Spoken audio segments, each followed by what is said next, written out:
우리가 읽고 있는 이 잠언의 말씀에서는 늘 하나님의 지혜를 소개하면서 특히 입술의 말의 지혜를 강조하고 있음을 보게 됩니다. 하나님의 지혜를 우리가 가진다는 것은 우리의 입술의 말을 통해 그 지혜를 드러내야 됨을 강조하고 있는데, 특별히 우리가 읽고 있는 잠언 16장 20절 이하의 말씀에는 이 마음이라는 단어와 말이라는 단어가 계속해서 반복되어 나오고 있다는 사실을 보게 됩니다. 마음과 말, 어쩌면 이 잠언 성경 기자는 우리에게 이 마음과 말이 어떤 관계가 있는가를 우리에게 설명하고자 어쩌면 우리에게 계속해서 반복해서 마음과 말이라는 단어를 우리에게 소개하고 있음을 보게 됩니다.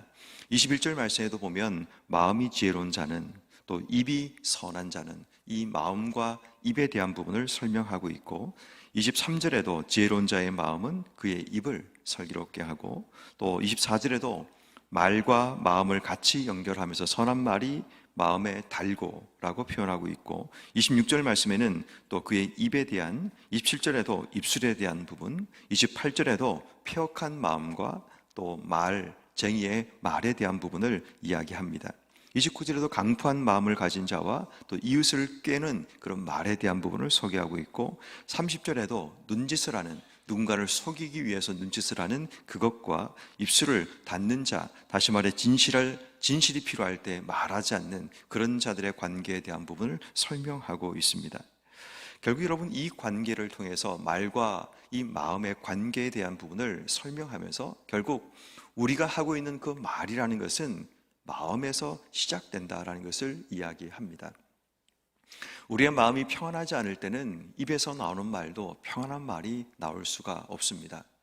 우리의 마음이 거칠고 굉장히 척박하면 우리의 말도 거칠고 척박할 수밖에 없다는 것을 발견하게 됩니다.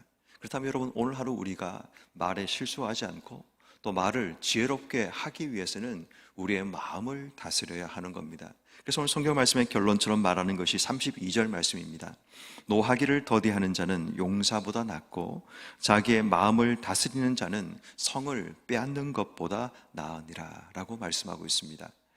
결국 우리의 마음을 다스린다는 것, 이것이 성을 빼앗는 것보다 훨씬 더 귀한 일이다라는 것을 우리에게 설명하고 있습니다.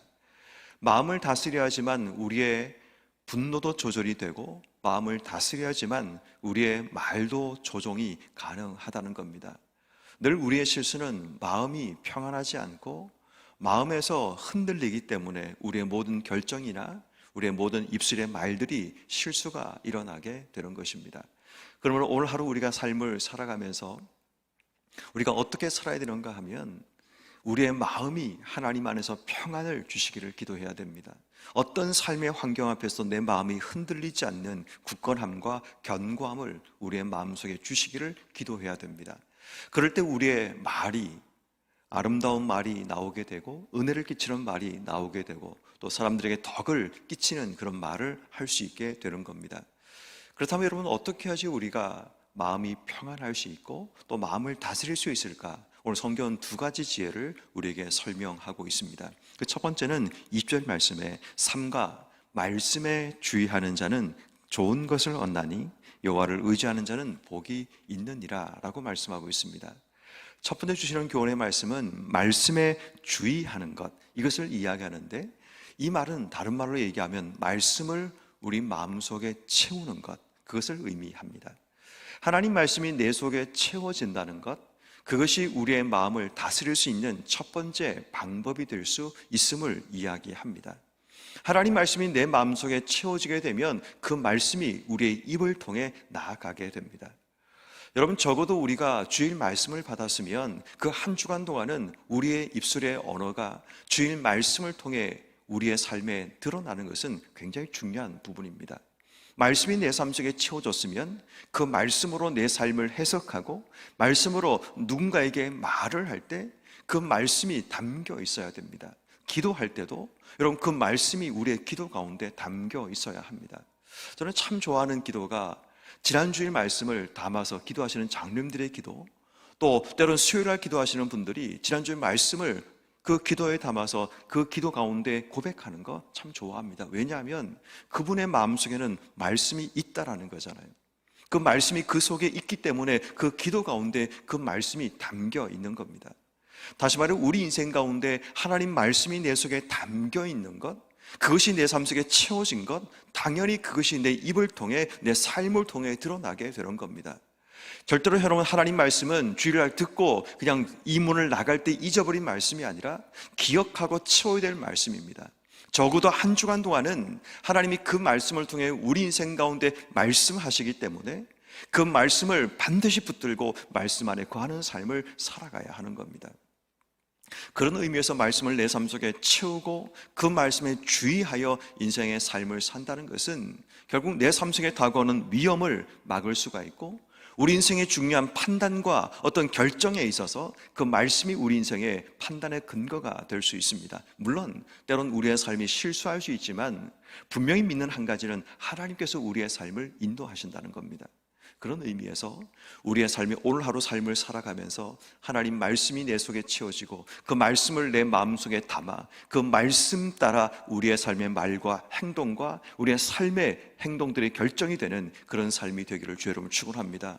여러분, 이것은 정말 중요한 신앙의 원리이자 원칙입니다. 예수를 오래 믿어도 어떤 사람들은 말씀이 담겨지지 않아 말씀을 담을 만한 그릇이 없어서 문제는 말씀과 내 삶이 따로따로 인생의 삶을 살아가게 됩니다. 그리고 더 중요한 것은 내 삶에 중요한 판단이 있을 때 하나님이 지난주일 그 말씀을 주신 이유가 이 판단 때문에 주신 건데 말씀이 기억나지 않아 결국 이 판단과 결정에 말씀의 영향력이 사라져버리는 그런 일이 일어나기도 하는 겁니다. 그래서 늘 언제나 우리가 기도할 때마다 잊지 말아야 될 중요한 한 가지는 말씀이 내 속에 담겨 있어야 되고 그 말씀이 채워진 그 말씀에 따라 우리의 삶을 살아가야 된다는 겁니다. 그런 의미에서 오늘 하루 지난주일 말씀 우리가 마음속에 다시 한번 새겨보면서 하나님의 나침반이 우리의 삶을 이끌어 가신다라는 것, 나는 그냥 평범하게 인생길을 걸어갈지라도 내 삶이 광야 같은 인생의 삶을 살아갈지라도 보잘것없는 인생의 삶을 살아갈지라도 하나님이 우리를 이끌어 가신다는 것, 이끌어 가신 이유를 성경은 우리에게 설명하기를 하나님을 만나기 위한 자리로 이끄신다라는 거죠.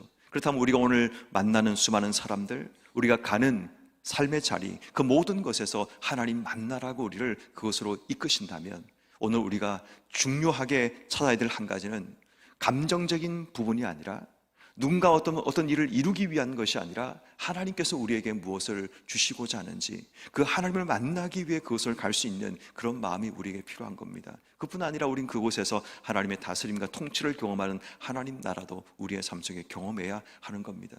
그리고 그 안에서 하나님이 내게 주시는 사명이 있는지, 내게 무엇을 하게 하시려고 그곳으로 또 그 사람을, 그 만남을 이루게 하셨는지를 돌아보는 지혜가 필요합니다.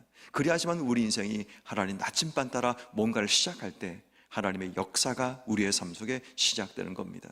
그러므로 여러분, 오늘 하루 삶을 살아갈 때 하나님 말씀이 내 삶을 채워주시고 그 말씀 따라 주어진 길을 걸어감을 통해 오늘도 우리의 입술의 은혜가 통조되고 우리의 삶이 하나님 안에 질서와 공의를 세워나가는 복된 삶이 되기를 기도하는 여러분 모두가 되기를 주 여러분 축원합니다. 두 번째, 여러분, 우리가 마음을 다스리는 두 번째 방법은 오늘 성경 20절 말씀에 보니까 여호와를 의지하는 것이라고 이야기합니다. 여호와를 의지한다는 것이 조금 막연하기도 하고 좀 추상적이기도 합니다. 좀 더 구체적인 표현은 33절 말씀에 등장합니다. 제비는 사람이 뽑으나 모든 일을 작정하기는 여호와께 있느니라 라고 말씀하십니다. 사람이 제비를 뽑습니다. 근데 그 제비를 뽑는 것은 사람이 어떤 것을 뽑아내지만 그 일의 결정을 이루시는 분이 여호와 하나님이라는 것은 결국 하나님의 주권에 대한 이야기를 우리에게 말씀하고 있습니다. 우리의 마음을 다스리는 두 번째 방법은 하나님께 모든 것이 있다고 믿는 겁니다. 하나님께 우리의 모든 삶이 있다는 것, 그것이 우리가 믿어야 될 중요한 삶의 원칙이자 원리라는 겁니다. 지난주에 제가 설교에서 세 번째 말씀드렸던 우리가 하나님께 사명이라는 이 단어를 설명하면서 사명은 하나님께서 내려가셔야 될 바로 그 자리에 우리가 하나님을 대신하여 내려가는 것, 이게 사명이라고 말씀드렸습니다. 그러면서 제가 말씀드린 것이 뭐냐면 우리가 사명을 가진 자라면 하나님께서 보내신 자리라면 당연히 하나님이 능력과 힘과 모든 것을 공급하신다라고 말씀드렸습니다. 왜냐하면 하나님께서 우리를 보내신 그 자리가 하나님의 주권의 자리고 하나님의 능력의 자리이기 때문입니다. 그렇다면 여러분, 우리의 마음이 하나님께서 오늘도 내 삶을 다스린다고 믿고 그 하나님 나침반 따라 인생의 삶을 살아간다면 걱정하는 일은 우리에게 있으면 안 됩니다. 염려하는 일도 우리 속에 일어나면 안 됩니다. 내 마음속에 불안하고 두려워하는 마음도 내 속에 일어나면 안 됩니다. 왜? 하나님이 나를 보내셨다는 확신과 믿음을 가진다면 담대하게 가면 됩니다. 되고 되지 않는 것은 하나님의 영역입니다. 내가 하는 것이 아니라, 내가 결정하는 것이 아니라 우리는 순종하며 그 자리에 가면 되는 겁니다. 그러면 지팡이를 던졌더니 그 지팡이가 뱀으로 바뀌어지게 되고, 지팡이를 강물을 쳤더니 피로 바뀌어지는 기적이 일어나게 되는 겁니다. 손을 들었더니 홍해가 갈라지는 기적이 일어나게 되는 일도 일어나게 되는 겁니다. 문제는 내가 하나님의 주권을 의지하고 믿고 신뢰함으로 믿음으로 걸어가는 그 삶이 필요하다는 겁니다. 근데 문제는 우리에게는 하나님을 신뢰하지 못하니까 자꾸만 인간적인 눈을 들게 되고 사람을 의지하고 또 방법을 찾게 되는 그런 일이 일어나게 됩니다. 그래서 우리가 하나님 앞에 늘 기도해야 될 것은, 너희는 가만히 있어 하나님께서 어떻게 우리의 삶 속에 일하시는가를 주목하고 기도할 필요가 있다는 거죠. 그런 의미에서 오늘 하루 우리의 삶에 중요한 결정을 하고 어떤 판단을 해야 될 때 기억해야 될 한 가지, 일의 결정을 하시고 일을 작정하시는 분은 여호와 하나님이라는 사실을 기억한다면 우리의 마음속에 상황과 문제 때문에 밀려오는 두려움과 불안, 근심과 걱정들을 내려놓는 삶이 일어날 수 있는 겁니다. 그러므로 오늘 우리의 마음을 다스리는 두 번째 방법은 하나님 손에 우리의 삶이 있다는 사실을 인정하고 하나님께 맡기고, 그렇다고 내가 아무것도 하지 않는 것은 아닙니다. 내가 할 수 있는 최선의 자리에서 최선을 다하지만 하나님께 맡기고, 내 감정이 내가 원하는 결과가 이루어지지 않을 때 흔들리지 않고 걸어가는 것, 그것이 우리의 삶의 필요함을 이야기합니다. 그러므로 오늘 하루 여러분 마음을 다스릴 수 있는 복된 삶이 되기를 주 여러분을 축원합니다.